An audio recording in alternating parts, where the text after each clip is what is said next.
sander. So this sander is best for doing the edges. We went to Bunnings and actually hired a sander to do like the middle of the, to do like most of the middles, but this was best to do the sides. Well, this is really dusty. I'm going to get my room all dirty.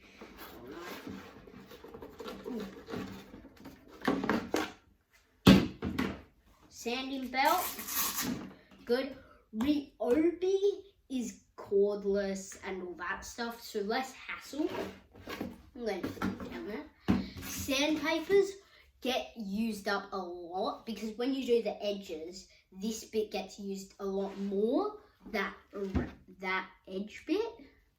Get what I mean?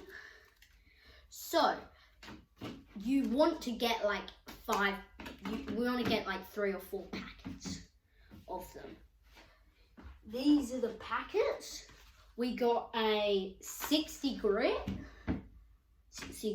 Make sure you know the size of these. Last time, if it's too big, it won't be able to sand it. It won't be able to get the power to sand around, get the edges, and the edges get used up the most. So you're going to need like exactly the right sized pad. Pretty straightforward putting these on. You just go get that on there. Make sure the holes are lined up because that's your suction. It's like your suction thing. Oh, these ones with the pads were too big. But you get the point. You need to like put them on the right hole and then like that, and then you plug it in and then you flick that switch and then this will just go zooming around. You have a bag, comes with it, that pops on there, or you don't have to have the bag on, it just spits out more sawdust.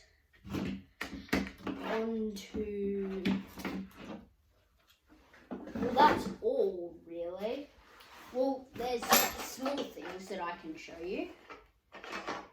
But if you like, this is a good point if you like just wanted those big things.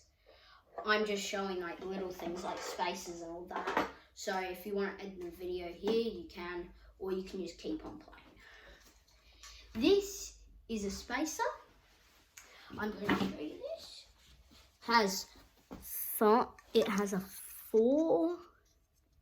There's a 4, and then the 5 goes up to 6. From 3 to 6. Every number in between, so 4, 5. So this, really good, because when we started pulling boards out, we were like, oh no, because we pulled out like 3, you need a spacer between all of them. So we found it best. The 6 we found was the best for ours. 4 or 5 was the best spacing for ours.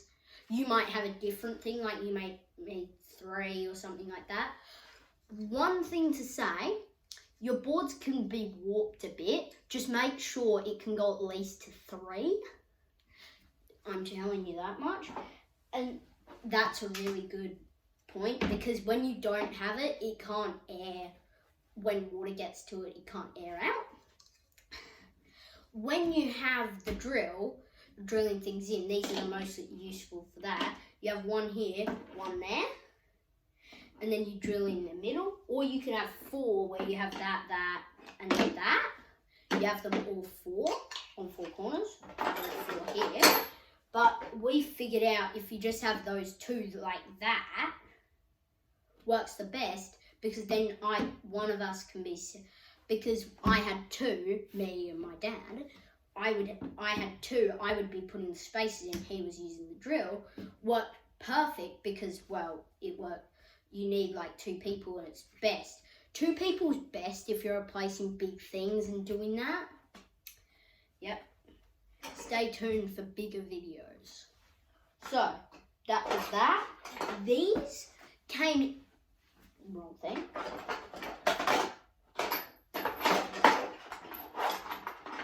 These things came in the screws and nails packet. these little things came in the screws and nails packet.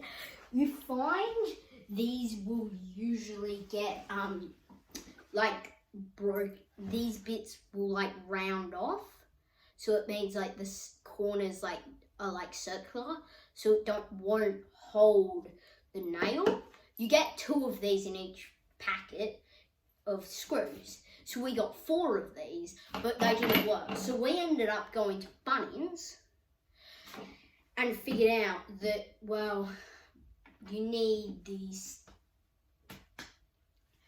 We bought like we bought ones with like a good end, good that, and then in the middle was like blue. Good, because in those packets they have rubbish ones like these that take like a minute to manufacture, but take like a minute to wear down, of like constant screw. Yep, so that was those. I'm going to go see if I had some other things.